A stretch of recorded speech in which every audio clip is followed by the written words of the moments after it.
ఈరోజు నిజంగా కూడా ఒక చారిత్రాత్మకమైన సందర్భం.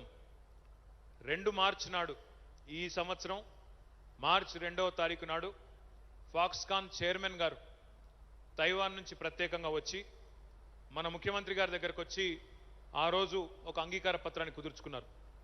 తెలంగాణ రాష్ట్రంలో పెట్టుబడులు పెడతాము, 1,00,000 మందికి ఉద్యోగాలు కల్పించే దిశగా మేము ఈరోజు మీతో ఒప్పందం కుదుర్చుకుంటున్నామని చెప్పి 2 మార్చి నాడు అంటే సరిగ్గా 2.5 నెలల కిందట మనకు ముఖ్యమంత్రి గారి సాక్షిగా ఒప్పందం కుదిరింది.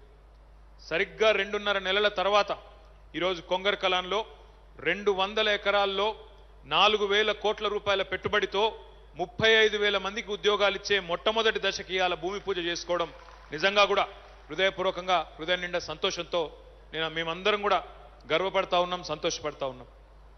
ఇప్పుడే ఆ చైర్మన్ గారు ఇక్కడ కలిసినప్పుడు అంటున్నాడు, దేశంలో భారతదేశంలో మేము 5-6 రాష్ట్రాల్లో పనిచేస్తూ ఉన్నాం, కానీ ఏ రాష్ట్రంలో కూడా తెలంగాణలో ఉన్నంత వేగం కానీ తెలంగాణలో ఉన్నంత సమర్థ నాయకత్వం కానీ ఎక్కడా లేదు అని ఆ చైర్మన్ గారు చెప్తా ఉంటే చాలా చాలా గర్వంగా చాలా సంతోషంగా మన ముఖ్యమంత్రి గారి పట్ల ఆయన మాట్లాడిన మాటలు వింటే చాలా గర్వంగా అనిపించింది.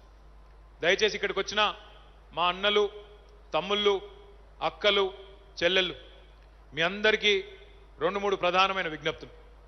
మొట్టమొదటిది, మన రాష్ట్రంలో మన దేశంలోనే కాదు ప్రపంచంలో ఏ ప్రభుత్వానికైనా ఈరోజు వారి ముందున్న అతిపెద్ద సవాలు ఉపాధి కల్పన, ఉద్యోగాల సృష్టించడం, ఉపాధి కల్పించడం, అదేవిధంగా సంపద సృష్టించడం. ఆ సృష్టించిన సంపదను మళ్ళీ వివిధ అభివృద్ధి సంక్షేమ కార్యక్రమాల ద్వారా వాటిని మళ్ళీ తిరిగి ప్రజలకు అందించడం. ఇది ప్రభుత్వం యొక్క మొట్టమొదటి విద్యుక్త ధర్మం. ఆ క్రమంలో మీ అందరు దయచేసి ఒక్క మాట మనసుకు ఎక్కించుకోవాలని నా విజ్ఞప్తి. ఏ దేశంలోనైనా ఏ రాష్ట్రంలోనైనా ఆ దేశం మొత్తం జనాభా మొత్తానికి ప్రభుత్వ ఉద్యోగాలు ఇవ్వడము అంటే అది ఏ రాష్ట్రానికి ఏ దేశానికి కూడా అయ్యే పని కాదు, ఏ ప్రభుత్వానికి కూడా ప్రపంచంలో అయ్యే పని కాదు.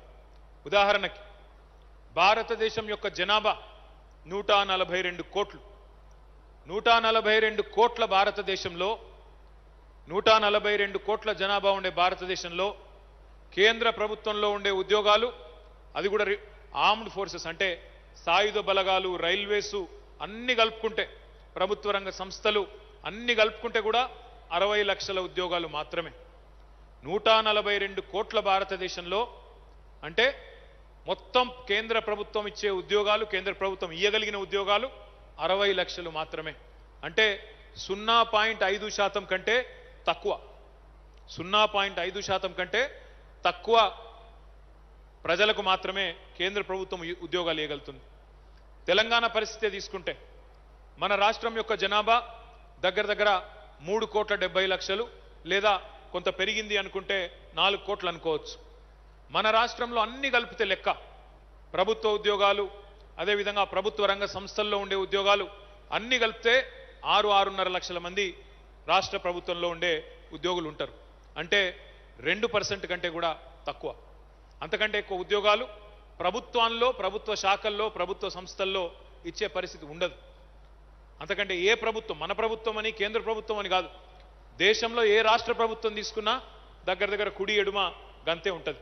1.5 నుంచి 2% మందికి మాత్రమే జనాభాలో ప్రభుత్వ ఉద్యోగాలు వస్తాయి. కానీ ఈరోజు ఒక తెలంగాణనే తీసుకుంటే మరి వర్క్ ఫోర్స్ అంటే మనకు 40 ఏళ్ల కంటే తక్కువ ఉన్న వాళ్ళు, యువకులు, ఉత్సాహవంతులు మొత్తం తీసుకున్నట్టయితే 1,50,00,000 దాకా ఉంటారు ఒక్క తెలంగాణలో.